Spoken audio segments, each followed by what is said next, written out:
కొత్త ఒక వింత పాత క్రోత అంటారు.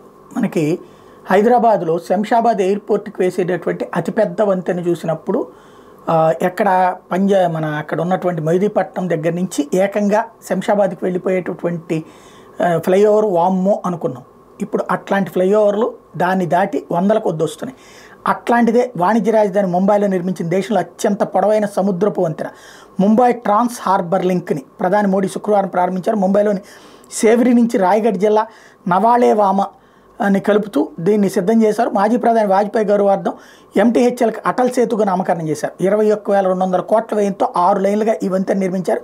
ఈ వంతెన మొత్తం పొడవు 21.8 కిలోమీటర్లు, అంటే దాదాపుగా విజయవాడ నుంచి గుంటూరు నుంచి మంగళగిరి అంత దూరం, విజయవాడ నుంచి కాకానంత దూరం.